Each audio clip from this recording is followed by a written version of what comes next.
The Harper government has taken to explaining its support for Israel as one based on principle. The government says its foreign policy making is based on defending the four principles of democracy, human rights, freedom, and the rule of law. However, their actions so far have been contrary to these principles. Section 35 of the Immigration and Refugee Protection Act renders individuals guilty of committing war crimes or crimes against humanity inadmissible for entry to Canada. Moreover, Section 6 of Canada's Crimes Against Humanity and War Crimes Act of 2000 states that persons who have committed war crimes and crimes against humanity should be prosecuted in Canada. The War Crimes Act goes on to state under Section 9, subsection 3, that no proceedings under Section 6 may be commenced without obtaining the personal consent in writing of the Attorney General or the Deputy Attorney General of Canada.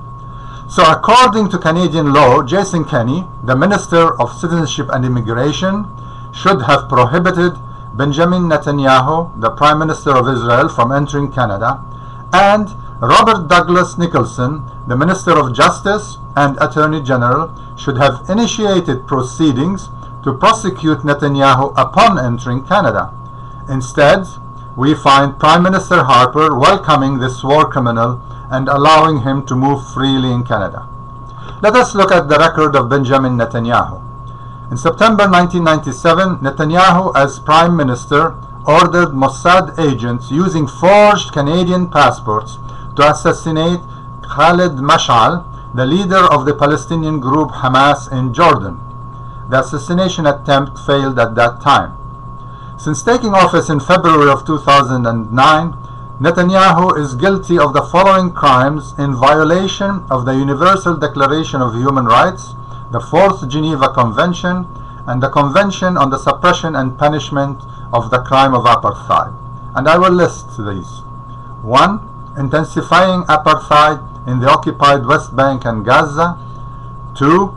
Causing great suffering and serious injury to body and health by preventing food, medical supplies, and construction material to the 1.5 million Palestinians in occupied Gaza, half of whom are children under the age of 18. 3. Murder and willful killing.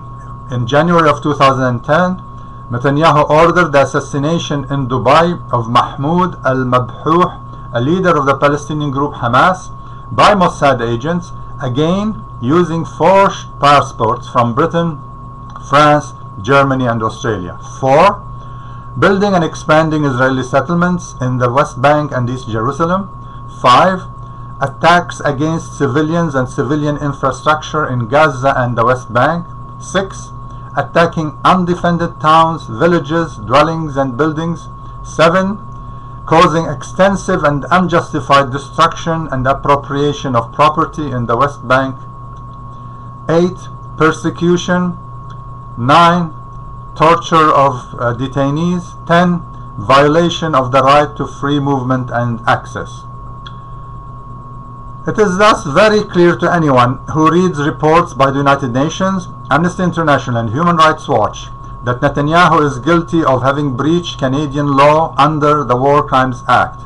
Thus, and in accordance with Section 35 of the Immigration and Refugee Protection Act, Netanyahu should have been found inadmissible by Jason Kenney, the Minister of Citizenship and Immigration, on, between quotes, grounds of violating human or international rights. Also, in accordance with Section 6 of the War Crimes Act, the Attorney General should have commenced prosecution proceedings against Netanyahu upon his entry in Canada.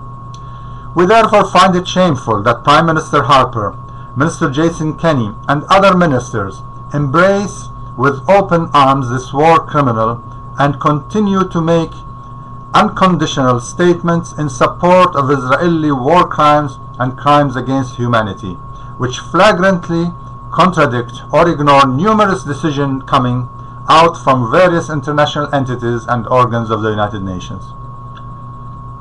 It is no wonder then that many Canadians find the Harper government guilty of violating their own declared principles of freedom, democracy, human rights, and the rule of law, of violating Canadian and international law, and of damaging Canada's reputation in the world.